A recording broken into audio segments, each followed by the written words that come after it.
Hi friends, आज हम पढ़ेंगे राज्य के नीति निर्देशक तत्व directive principle state of policies DPSP. सबको पता होगा इसके बारे में। और इसका नाम लेते ही कुछ लोग डर भी जाते हैं। डरते क्या मतलब थोड़ा सा बोरिंग फील करने लगते हैं। बोरिंग फील करके इसकी बहुत लंबा टॉपिक है।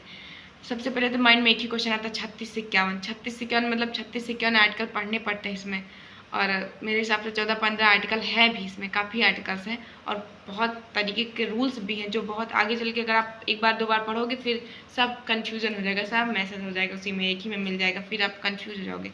तो हम आज सारा नहीं पढ़ेंगे, इकट्ठे ही 36 से 51 नहीं पढ़ लेंगे, इतना हम नहीं पढ़ेंगे, थोड़ा सा डिस्कस करेंगे। इनफैक्ट हम 36 से 51 पढ़ेंगे ही नहीं, वो आर्टिकल नहीं पढ़ेंगे।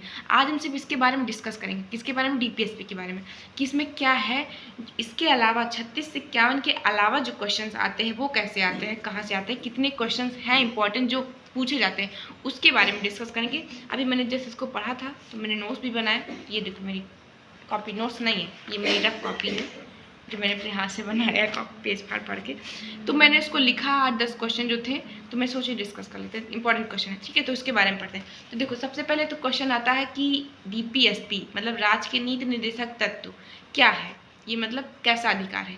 तो देखो राज्य की नीति निर्देशक तत्व एक ऐसा अधिकार है जो सरकार आपको देना तो चाहती है। आप मतलब जनता, आप स्पेशली नहीं, जनता आपको देना तो चाहती है लेकिन दे नहीं पाती है। अब दे कैसे नहीं पाती? कभी कभी सरकार के पास पैसा ही खत्म हो जाता है, तो क्या करे सरकार, इसमें दे नहीं पाती। अब लेकिन आप, इसका मतलब ये नहीं कि सरकार आपको दे नहीं पा रही तो आप उससे बहस करोगे मतलब मार नहीं करोगे, सुप्रीम कोर्ट में जाओगे, बोलोगे कि ये मेरा अधिकार है, हमें नहीं मिल रहा है, हमें ये अधिकार चाहिए, आप इस पर कार्रवाई करिए। आप ऐसा नहीं कर सकते। ये चीज़ सारी फॉलो होती है किसमें? फंडामेंटल राइट में, मौलिक अधिकार में, लेकिन राज्य की नीति निर्देशक तत्व में नहीं फॉलो होती है। इसलिए आप कोर्ट में नहीं जा सकते। इसमें क्या होता है, सरकार आपको अपने मन से मतलब अपनी सुविधा अनुसार जितना आपको हो सके वो देगी, आपको देगा और आपको उतना ही लेना पड़ेगा। आप उसमें ज़बरदस्ती नहीं कर सकते, नहीं मुझे ये भी चाहिए, ये अधिकार भी चाहिए, ये भी लिखा है इसमें, ये अधिकार भी चाहिए, ऐसा नहीं कर सकते। जितना आपको देना चाहिए आपको उतना ही देंगे, उतना ही मिलेगा। इसी पे एक लाइन लिखी गई है, बहुत इंपॉर्टेंट लाइन है। एक विद्वान ने बोला, विद्वान अर्थशास्त्री केटी शाह ने कहा है कि राज्य के नीति निर्देशक तत्व एक ऐसा चेक है जो बैंक अपने सुविधा अनुसार देती है।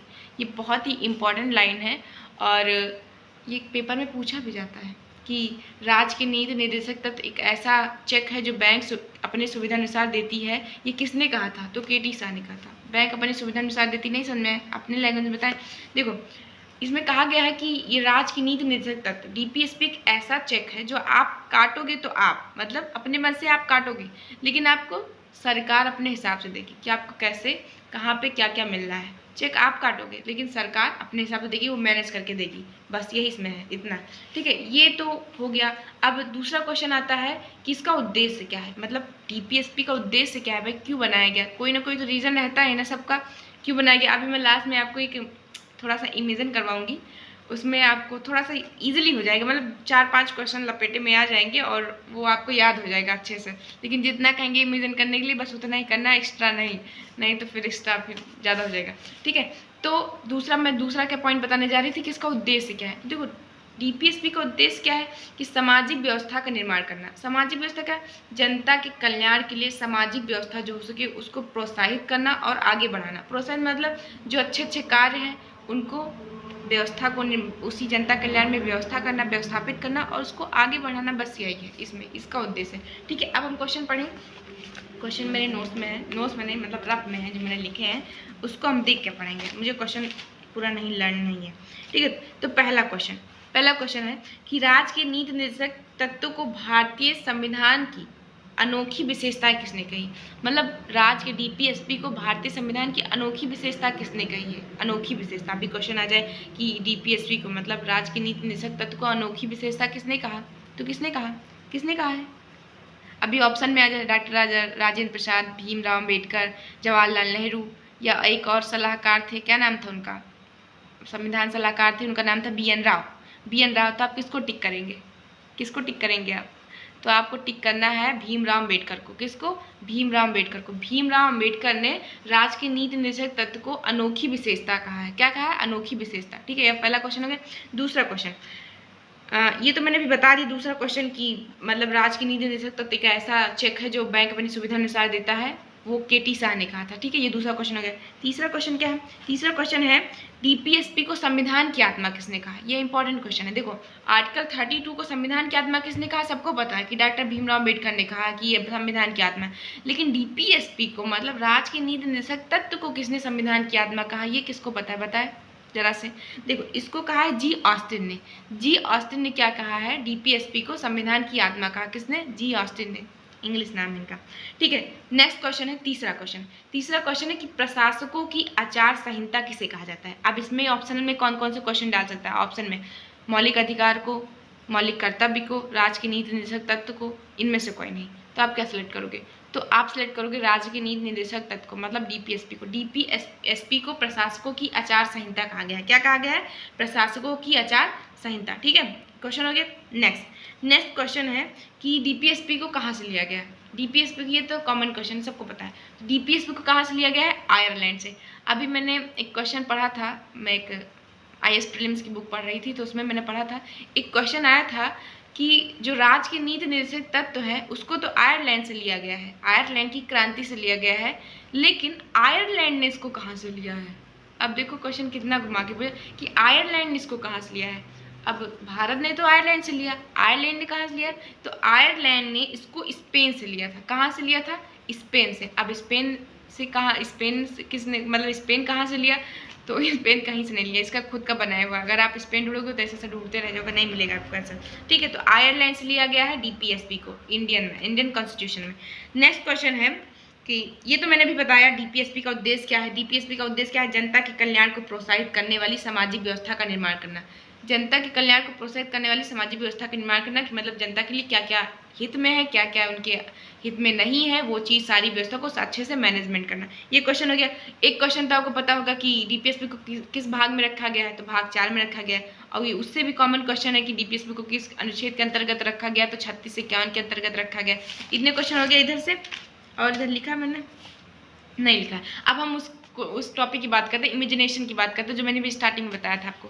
वीडियो लंबा हो रहा है। देखो, इमेजिनेशन ऐसा है कि देखो, आप इमेजिन करो कि आप कहीं पे हो और ऐसा कोई पर्सन आ रहा हो जो आपको बहुत अच्छा लग रहा हो, तो आप उससे कौन कौन से क्वेश्चन करोगे? आप ये आप सोचो। तो पहले तो आप क्वेश्चन करोगे कि ये यहाँ पे क्यों आया, मतलब इसका उद्देश्य क्या है, यहाँ पे क्यों आया।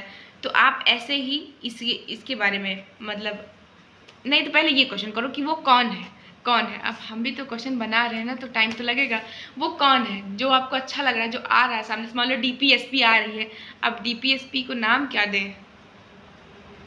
डीपीएसपी को नाम दे दो अपने हिसाब से। डीपीएसपी को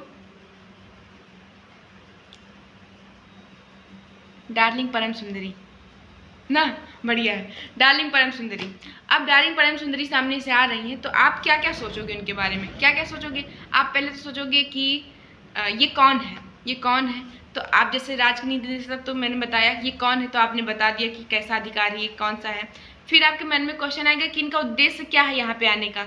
तो आपको पता चल गया कि डीपीएसपी का उद्देश्य क्या है भारत में संविधान में आने का? जनता के हित में, मतलब जनता की कल्याण के लिए एक व्यवस्था का निर्माण करना। ये हो गया। फिर तीसरा क्वेश्चन क्या है कि मतलब इनके ऊपर रूल कौन करता है?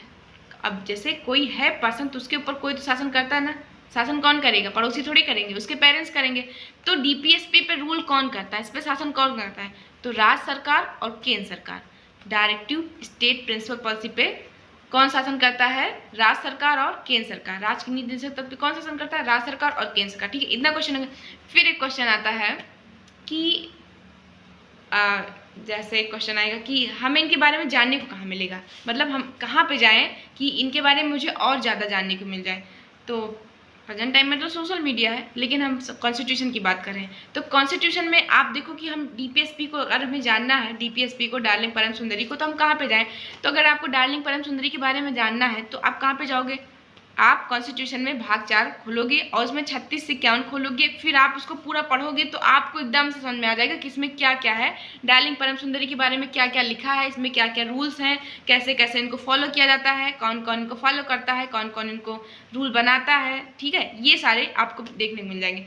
तो मैं सारा क्वेश्चन थोड़ा सा सही से बता नहीं पाई हूँ, मतलब जैसे पढ़ी थी बना के वैसे नहीं बता पा रही हूँ, लेकिन समझिए जितने क्वेश्चन थे बताए पहला क्वेश्चन था कि डीपीएसपी कौन है, मतलब क्या है, फिर इसका उद्देश्य क्या है, फिर ये कहाँ से लाया गया है, मतलब ये कहाँ से आई है, डीपीएसपी कहाँ से आई है, तो डीपीएसपी कहाँ से आई है, आयरलैंड से आई है। फिर डीपीएसपी को कहाँ पे रखा गया है, तो डीपीएसपी को 36 से 51 में रखा गया, भाग 4 में रखा गया। ठीक है, इसका उद्देश्य पता चल गया, सब कुछ पता चल गया।